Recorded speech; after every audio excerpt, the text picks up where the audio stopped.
yes, have a bit of extension, but I will try to be fast.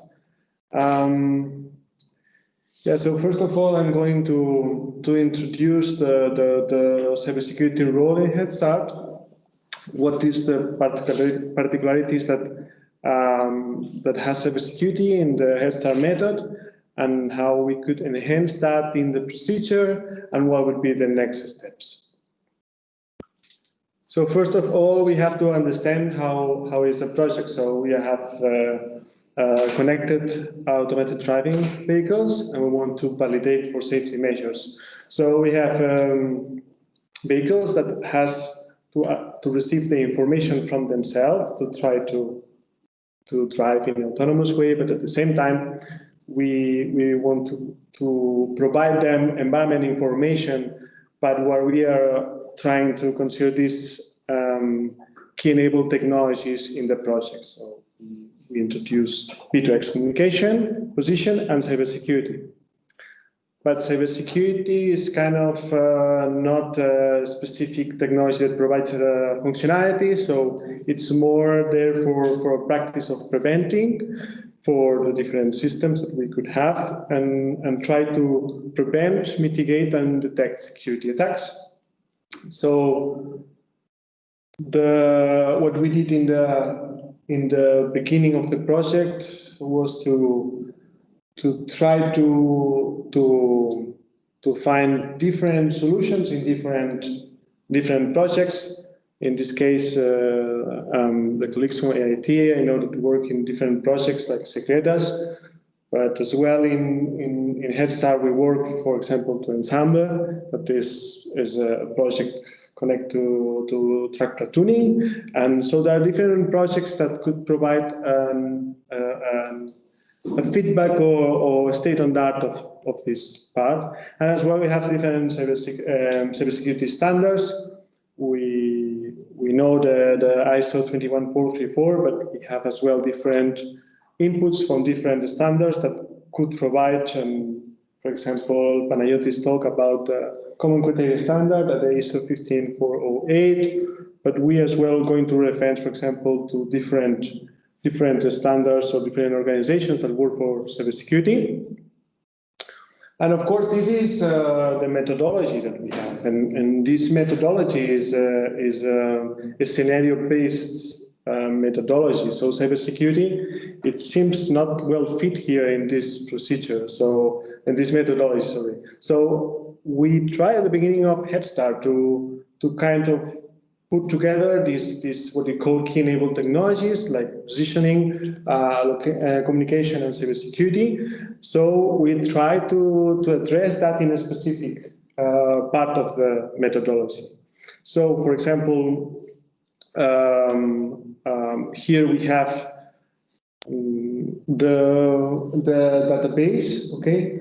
And in this database of the scenarios, we're going to have a selection of the scenarios and parameters. So we're going to have such as scenarios and parameters, and in some point of that, we are going to enhance that with the key-enabled technologies. If we are looking for more detail in this scenario-based approach, so there are, for example, they are using OpenDrive or OpenScenario to try to model these different layers of the scenarios and try to introduce parameters, but we don't have specific parameters for communications or positioning. And what is here, you can see this layer 6 that try to introduce that to have this harmonized way to evaluate or to process, to validate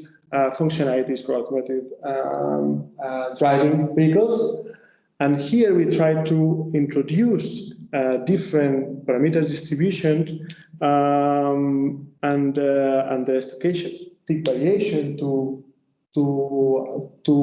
introduce that in the methodology and to analyze that. But the problem is that cybersecurity is different. It's really difficult to find a parameter for cybersecurity. We don't have a specific physics affection or whatever. So we could use that for try to introduce here different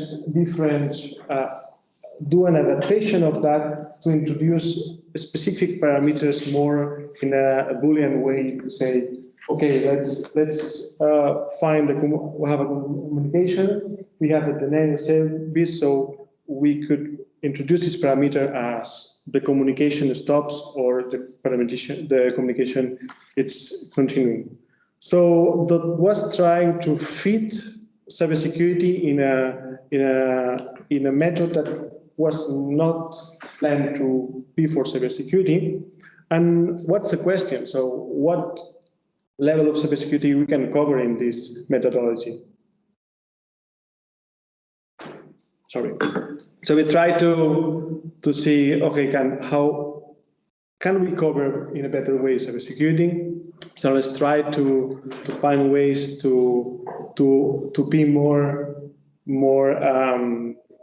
wide on this evaluation of cybersecurity. Therefore, we try to split, not completely, but try to enhance that maybe cybersecurity is not like the other key-enabled technologies, so it's special, and we try to find a way to and so how enhance the cybersecurity in the overall methodology. The way we had to enhance that was, okay, we have our methodology. In this methodology, we are going to develop a procedure, like a kind of guideline to do this methodology, to assess this methodology.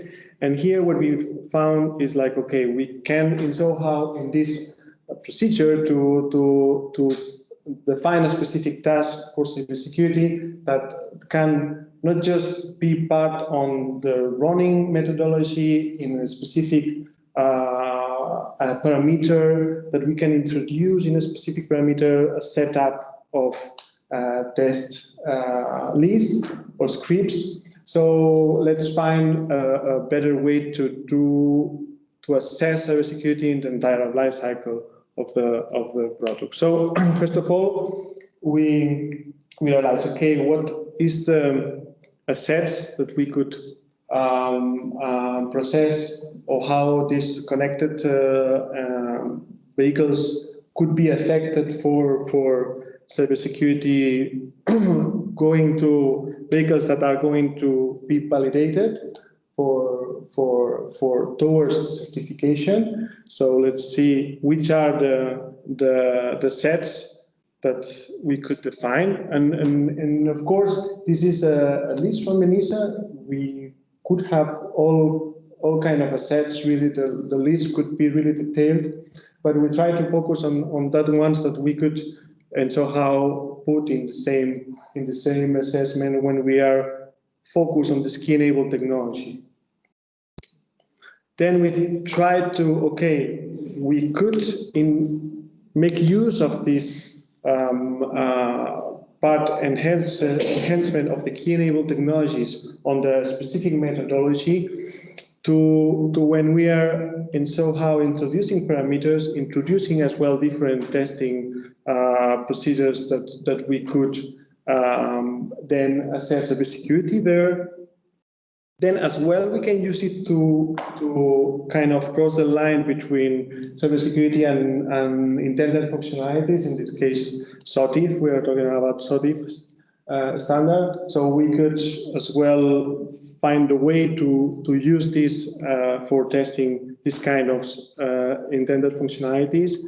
And then as well, we could put activities in the cybersecurity assessment where it could go more into detail, not just for the pass or fail criteria when we are testing, more to cover the entire life cycle of the product.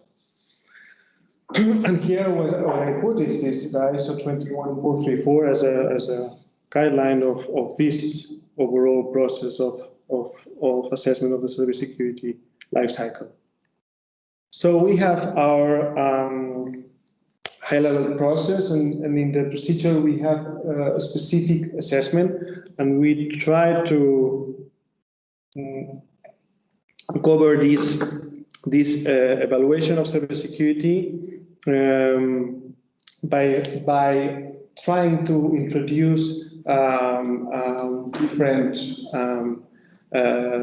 different tasks that we could synchronize for this procedure for cybersecurity, and as well in this direction to certification or validation of a functionality.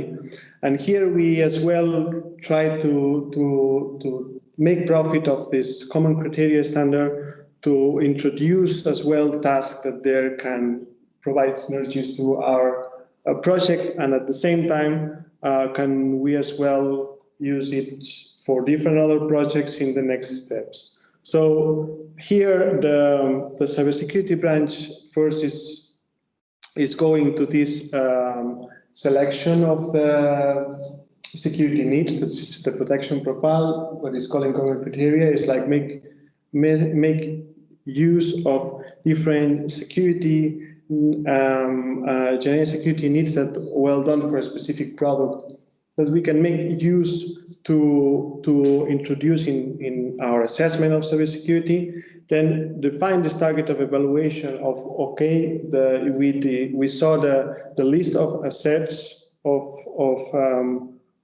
the cybersecurity assets that we could be affected. So which ones want to test, which ones want to evaluate, we want to provide assurance level of cybersecurity.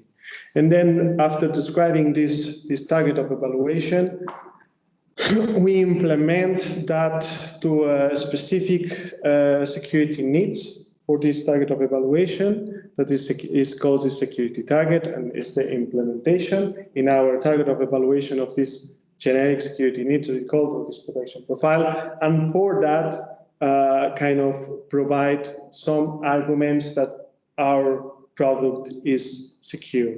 And in the meanwhile, we can make use of this key-enabled technology enhancement of the parameters to introduce different testing procedures to validate some requirements that we are subtracting doing this procedure. As well, we can give this level of assurance by introducing external labs that could and somehow certificate in the level of assurance that we are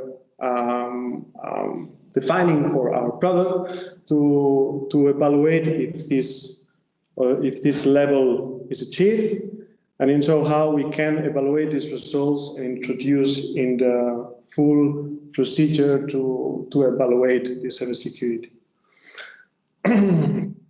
These are parts of a lot of this branch could have a lot of effort, and this is really huge standards, common criteria, and as well the activities could be really high. So in the next step, and as well making profit of these synergies of safer tech, we're trying to develop a security framework that could at least cover partially the full procedure. And as well, a next task could be to somehow adapt that for the ISO 21434. That is the European, this is the standard that is released for cybersecurity in the automotive industry. The last as well is we have different users in a use case, and is one of interesting ones that I talk about is track platooning and how we could have these synergies, and maybe in the Ensemble project try to introduce this different development of the framework to kind of apply to one of those use cases that still is on development.